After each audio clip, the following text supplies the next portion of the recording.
October 10th, 2023. Avdiivka, Donetsk Oblast. 47 Russian tanks destroyed in 7 days. T-72s, T-80s, T-90, doesn't matter which variant. They all burn the same. Minefields shred tracks. FPV drones drop grenades through hatches. Artillery turns crews into statistics. The most protected vehicles on the battlefield are dying faster than they can be replaced. Every military analyst reaches the same conclusion. The tank is obsolete. Billion-dollar armored dinosaurs waiting for extinction. Modern warfare has moved on. This is IronBullet. And every single one of those analysts is wrong. Not because tanks aren't dying. They are. 47 in 1 week proves that. But because the question isn't whether tanks are obsolete. It's whether the way we're using them is obsolete. And the answer to that question is going to make you rethink everything you believe about armored warfare in the 21st century. The official narrative is simple. Cheap drones defeat expensive tanks.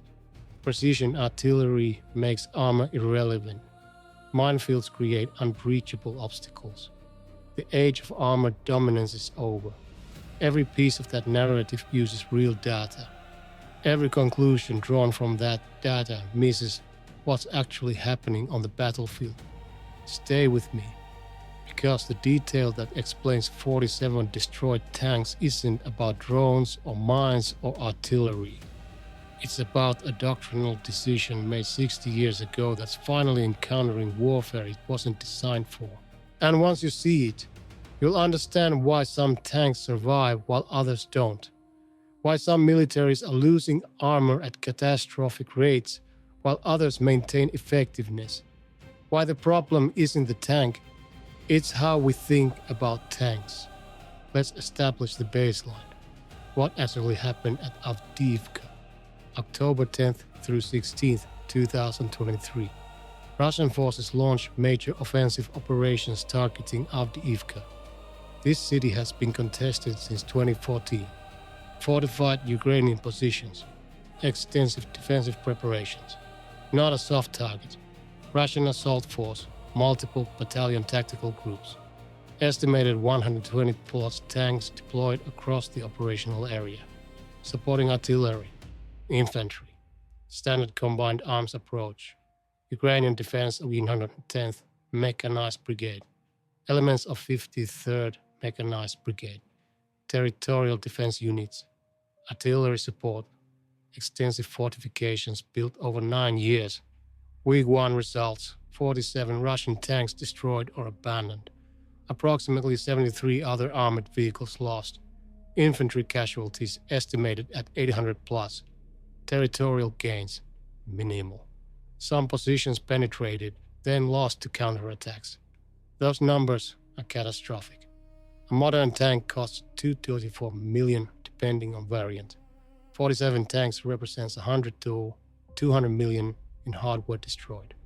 Plus the trained crews, plus the tactical mobility those vehicles provided. But here's what the numbers don't show: which tanks died, where they died, and most importantly, what they were doing when they died. That detail matters. Remember it. Let's talk about how modern tanks actually get destroyed. Because the popular narrative, cheap drone beats expensive tank, is oversimplified to the point of uselessness. Reality is more complex. Tank losses come from layered threats operating in sequence. Threat layer 1, minefields. Modern anti-tank mines contain enough explosive to destroy tracks, damage wheels, sometimes penetrate belly armor. A mine doesn't necessarily destroy a tank. It immobilizes it, turns a mobile weapons platform into a stationary target. Threat layer 2, artillery. Once a tank is stopped, artillery can target it. Modern artillery with drone correction is accurate enough to hit within 10 meters. Multiple rounds on one position. Eventually something penetrates, or the crew abandons before that happens. Threat layer 3, direct fire, 8 TGMs, tank-on-tank engagements, anti-tank teams with modern missiles. These kill mobile targets, but they're most effective against stopped vehicles that can't maneuver. Threat Layer 4, drones, FPV kamikaze drones, loitering munitions. These exploit the gap between track damage and crew evacuation. A tank with broken tracks is still dangerous if the crew stays. Drop a drone through the commander's hatch, and it's not dangerous anymore. The system works in sequence. Mines immobilize. Artillery forces crews to button up or evacuate. Direct fire or drones finish disabled vehicles. It's not one cheap weapon defeating one expensive tank. It's a layered defensive system exploiting each vulnerability in turn. Understanding this sequence is critical because it reveals where the tank's obsolescence narrative breaks down. October 10th, Day 1. Russian forces commit approximately 25 tanks to initial assault. Formation company column, spacing tight 50 to 100 meters between vehicles. Speed 20-30 kilometers gauge. Objective, breakthrough to Ukrainian second defensive line. Ukrainian defensive system. 6 distinct minefields between assault, start line and objective. Pre-registered artillery zones covering all approach routes. Add teams positioned in depth. Drone teams with FPV and reconnaissance assets providing real-time intelligence. Russian tanks enter first minefield at 6:40 a.m. Lead vehicle T-72P3. Mine detonation destroys left track. Tank immobilized. Crew remains inside. Attempts radio contact with command. Standard doctrine at this point. Supporting vehicles suppress enemy fire. Combat engineer vehicles clear path around disabled tank. Assault continues. Instead, following tanks halt. They stop to assess, to coordinate, to request instructions. This pause lasts approximately 4 minutes. In that 4 minutes, Ukrainian artillery fires 6 missions, 152 meat howitzers, pre-registered coordinates. The stationary Russian tanks are hit repeatedly. 3 tanks destroyed by artillery. 2 more damaged, 1 abandoned by crew during bombardment. The column hasn't advanced 400 meters. They've lost 6 tanks. They haven't engaged a single Ukrainian fighting position. This pattern repeats across every assault axis. Tanks advance, mines immobilize lead elements. Following tanks halt, artillery destroys halted vehicles. The assault stalls. By end of day 1, 14 tanks lost. 0 breakthrough achieved. Russian forces withdraw to reassess. Standard analysis says mines and artillery defeated the assault. Tank vulnerability to modern weapons proved, but that analysis misses the critical detail. The tanks didn't die because they were vulnerable to mines and artillery. They died because they stopped moving, and they stopped moving because of doctrine, because of training, because of command structure that doesn't empower junior leaders to make immediate decisions. Watch what happens on day 2, October 11th. Russian command adjusts tactics. Wider spacing, faster advance speed, artillery suppression before movement. Better, right? Results, 11 more tanks lost. Different problems. Wider spacing means individual tanks lose mutual support. When one vehicle hits a mine, others are too far away to provide suppressive fire. Ukrainian AT teams engage isolated vehicles. Faster speed means less situational awareness. Tanks moving at 40+ km/h have less time to identify threats. They're triggering mines they should see. They're bypassing safe routes because they're prioritizing speed over security. Artillery suppression works, but only for the first few minutes. Then Ukrainian forces displace artillery. The prep fires hit empty positions. Russian tanks advance into kill zones without actual suppression. The adjustments show tactical thinking, but they're solving the wrong problem. The problem isn't speed or spacing. The problem is that the tanks are being used as breakthrough weapons against prepared defenses. And that's not what tanks do anymore. Not successfully. Not since minefields became intelligent and drones became ubiquitous. October 12th through 14th, Russian forces commit additional armor. Fresh units, different approaches, combined arms coordination, infantry tank team, engineer support. Results 16 more tanks lost. But now, something interesting happens. Some tanks survive. Some assault groups achieve limited penetrations. Some positions get overrun. Not many. Not enough to matter strategically, but enough to reveal a pattern. The surviving tanks aren't the newest models. They're not the best armored variants. They're the ones being used differently. Surviving tanks, maintaining movement, using terrain, advancing by bombs with infantry support. When they hit mines, they're already in positions where Ukrainian artillery is masked by terrain or friendly forces are close enough to suppress enemy spotters. Dying tanks, operating in open terrain, exposed to observation, stopping when lead elements hit obstacles, becoming stationary targets for systems specifically designed to destroy stationary targets. The difference isn't equipment, it's employment. And employment is dictated by doctrine. Let me show you what doctrinal failure looks like in practice. October the 13th, 3:20 p.m. Russian tank platoon 4 T-80 BVM tanks advances toward Ukrainian positions. These are good tanks. Modern variants, reactive armor, thermal sights, competent crews. They advance in line formation, open terrain, 100 meters from Ukrainian positions. Ukrainian drone operators observed from 300 meters altitude, mark positions, transmit coordinates. The tanks are moving at 35 kph. Good speed, but they're in open ground with no cover. Full exposure, and they're moving toward a minefield that Ukrainian forces have been watching for 90 minutes. Every approach route is observed. Every mine location is known to Ukrainian forces. The Russian tanks don't know this. Lead tank triggers mine at 3:27 p.m. Track destroyed, immobilized. Crew stays inside. Requests support. Second tank stops. Commander dismounts to assess damage. Poor decision. Ukrainian sniper engages from 600 meters.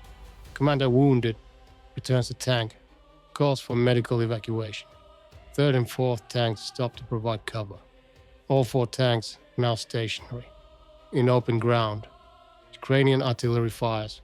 4 tanks, stationary targets, artillery with drone correction.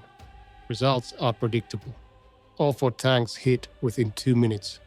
3 destroyed, 1 damaged but mobile. Crew evacuates, abandons vehicle. Total time from mine strike to 4 combat losses, 11 minutes. The tanks didn't fail. The reactive armor worked against shell splinters. The engines ran. The guns were functional. The crews were trained, but they stopped. In the open, without cover. Within range of artillery that had pre-registered their position as soon as they entered the minefield. Doctrine told them to stop, to consolidate, to request instructions. Doctrine got them destroyed. Now contrast that with what happens on October 14th. Ukrainian counterattack. Local, limited objective. Retake 1 position lost the previous day. Force committed, 5 tanks, mix of T-64 BV and T-72 variants. Not modern by NATO standards. Soviet-era vehicles with upgrades. They advance, hit a minefield. Russian forces mine everything too. Lead tank immobilized. The following tanks don't stop. They bypass, use alternate routes, Maintain momentum. The immobilized crew evacuates immediately. No waiting for recovery. No requests for support. Just abandon the vehicle and extract on infantry fighting vehicles. The remaining 4 tanks continue to objective. Engage Russian positions. Achieve local fire superiority. Ukrainian infantry clears positions.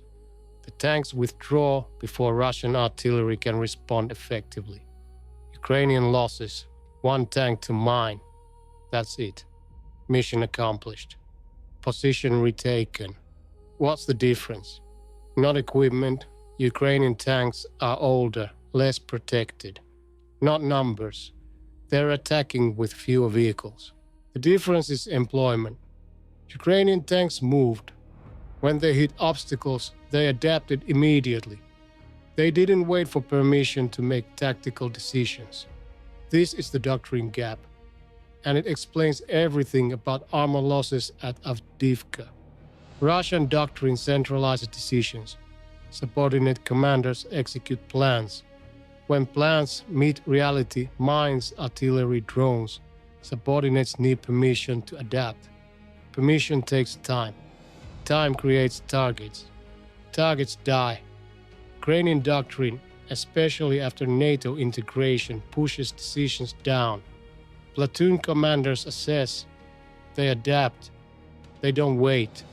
When their plan fails, they implement contingencies immediately. Both approaches work in certain contexts. Centralized control works when you have overwhelming force and can accept losses to achieve breakthrough.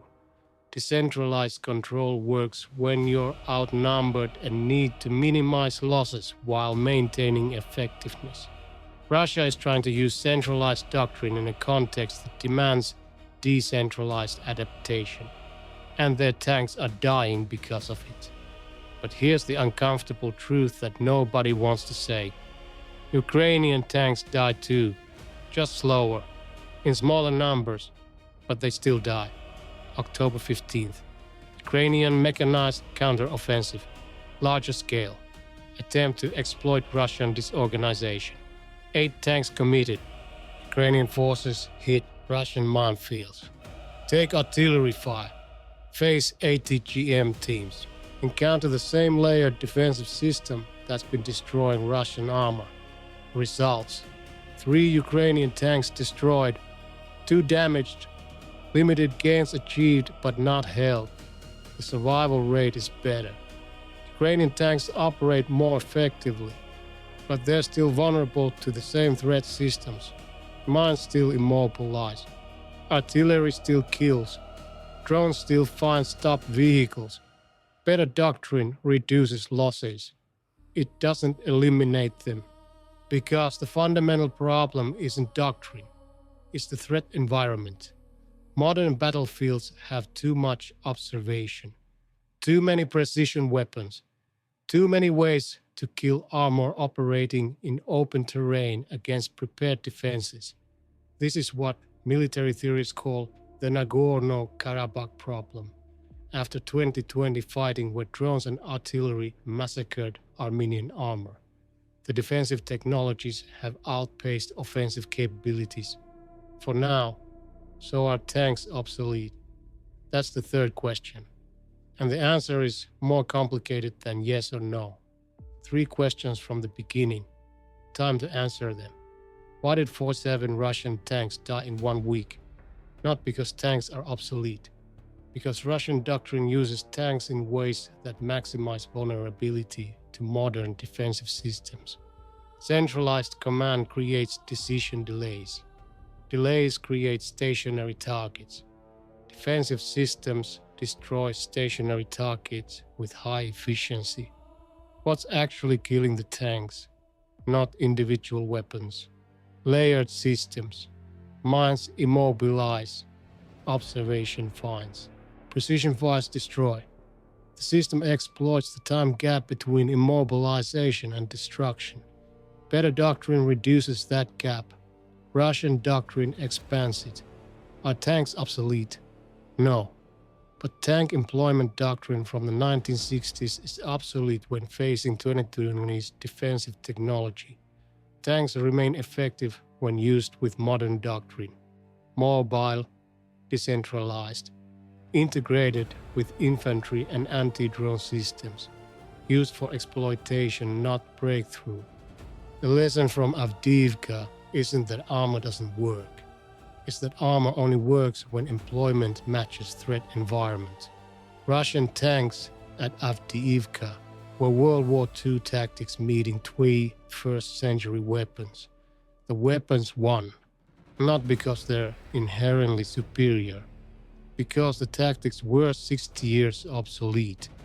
Ukrainian tanks at Avdiivka survive more often because they're being used differently, not perfectly. 3 losses in 1 engagement proves that, but with doctrine that at least acknowledges what modern defensive systems can do. The real question isn't whether tanks have a future. It's whether tank doctrine can evolve faster than defensive technology. Right now, defense is winning. Minefields are more sophisticated. Drones are cheaper and more numerous. Artillery is more accurate. The defender's advantage is stronger than it's been since 1918. But that's not permanent. Offensive technology evolves. Countermeasures develop. New tactics emerge. 10 years from now, maybe offensive technology catches up. Better mine clearing, anti-drone systems that actually work, armor that defeats top attack threats, doctrine that integrates all of it effectively. Or maybe defense continues to dominate. Maybe armored breakthrough operations become truly obsolete. Maybe future warfare is light infantry with anti-tank weapons fighting positional battles, while armor becomes mobile artillery support. We don't know yet. The data isn't conclusive. What we know from Avdiivka is this. Current Russian tank doctrine cannot overcome current Ukrainian defensive systems without catastrophic losses. 47 tanks in 1 week proves that equation definitively. But Ukrainian defensive doctrine can't prevent all armor operations. Ukrainian tanks still operate, still achieve tactical objectives, still survive often enough to matter operationally. So both sides are trapped. Russia can break through without losing tanks faster than they can replace them. Ukraine can't prevent all Russian armor operations without committing resources they don't have. The result is attritional warfare. Grinding, slow, expensive. Nobody breaks through. Nobody collapses. Just mutual bleeding until one side runs out of resources or will. That's modern armored warfare. Not glorious breakthrough battles. Not obsolete dinosaurs. Just grinding attrition where better doctrine reduces but doesn't eliminate losses. This is IronBullet. We analyze the battles that change wars. And Avdiivka changed how we understand the relationship between armor and modern defensive systems. Tanks aren't obsolete, but the assumption that armor automatically overcomes defenses, that's dead. Buried in a cemetery of 47 Russian tanks that tried to break through using 1960s doctrine against 2020's weapons. The fields around Avdiivka are still contested.